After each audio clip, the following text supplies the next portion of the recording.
ভালোবাসার প্রতিদান আমি নিশ্চয়ই দেব।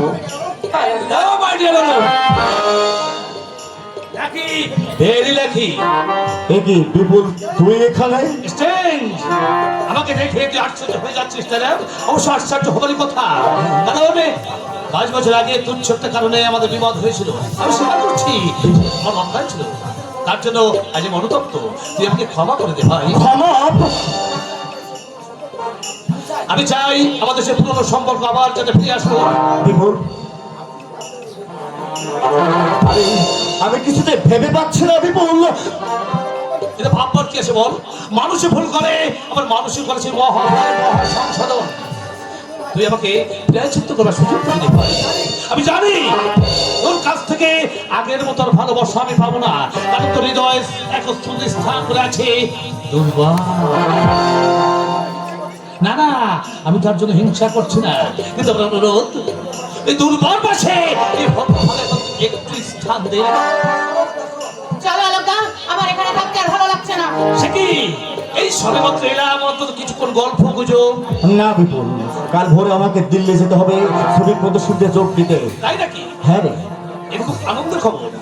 আমি ভগবানের কাছে প্রার্থনা করি শত্রুর মুখে ছাই দিয়ে দুজন মাথা উঁচু করেই ফিরে আসি। চলো আলোকা, আর এক মুহূর্ত দেরি। হ্যাঁ চলো, এসে বিপুল।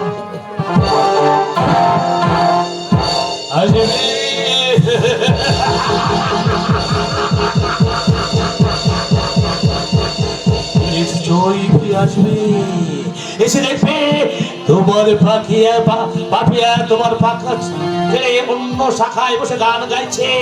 তুমি যন্ত্রণায় ছটফট ছটফট করবে, আর আমি পাপিয়ার নরম পলক মুখে নিয়ে মুখ বুঝে জয়ের আনন্দে মেতে উঠবো।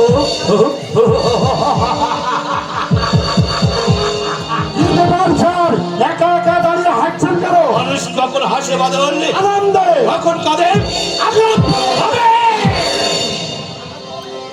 হতভাবে এমন আঘাত পাবে যা জীবনের কোনদিন সোজা হয়ে দাঁড়াতে পারবে না।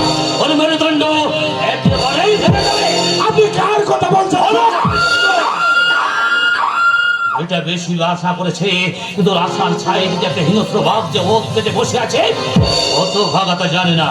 আপনার কথা আমি কিছুই বুঝতে পারছি না স্যার। সময় সবই বুঝতে পারবে। জীবনে অনেক জটিল সমস্যার সমাধান হয় সুন্দর একটা প্রভাতে, আর সে প্রভাতে আমার জন্য অপেক্ষা করছে। আমাকে শুধু এগিয়ে যেতে হবে, জীবনটা ভোগের জন্য, ত্যাগের জন্য নয়। আর এই মূল মন্ত্রকে কাজে রেখে আমি শুধু আমার লাইফকে এনজয় করবো। Enjoy more and enjoy. পথে বাধা হয়ে দাঁড়াবে, তাকে আমি দু পায়ে পালিয়ে চলে যাব। এসো। সুন্দর প্রভাত, সেই সুন্দর প্রভাত আমার জীবনে কোনোদিন নেমে আসবে না। কত অন্যায় কাজ করেছি, কত অসহায় নারীর মর্ম ভাঙা বেদনা আমার মাথায় এসে পড়েছে।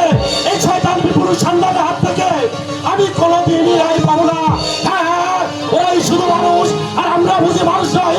ওদের গায়ে রক্ত লাল, আর আমাদের গায়ে রক্ত বুঝে তো বুঝে পাক পেটা পেলে ওদের চোখের জল ধরে, আর আমাদের চোখের জল বুঝি দরিয়া লোড়া পানি।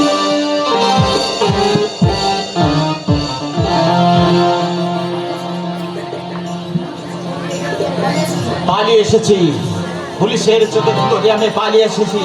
আমাকে তন্ন তন্ন খুঁজে বেড়াচ্ছে পুলিশ, কিন্তু না, ধরা আমি দেব না, কিছুতেই না। এই শহরের জনরণ্যে আমি লুকিয়ে পড়বো, এখান থেকে আমাকে কেউ কোনোদিন খুঁজে বের করতে পারবে না। একদিন সুযোগ বুঝে ঝাঁপিয়ে পড়বো এই বিপুল সান্যালের উপর, জানোয়ারকে বুঝিয়ে দেব আগুন নিয়ে খেলা করা কত ভয়ঙ্কর। দুর্দর্শই বাবলা মস্তান, ভদ্র সমাজের বিভীষিকা আমি নিয়ে তৈরির মতো নির্মাণ, ভদ্রের মতো বাবলা মস্তান আছে নাকি? এই কে তুই? তোর বুকের পাটা তো কম নয়, এই বাবলা মস্তানের সামনে দাঁড়িয়ে কথা বলতে তোর ভয় করছে না? কেন ভয় করবে? তুমি তো মানুষ। মানুষ? মানুষ বাবলা মস্তান অনেকদিন আগে মারা গেছে, আজকে তোর সামনে দাঁড়িয়ে আছে।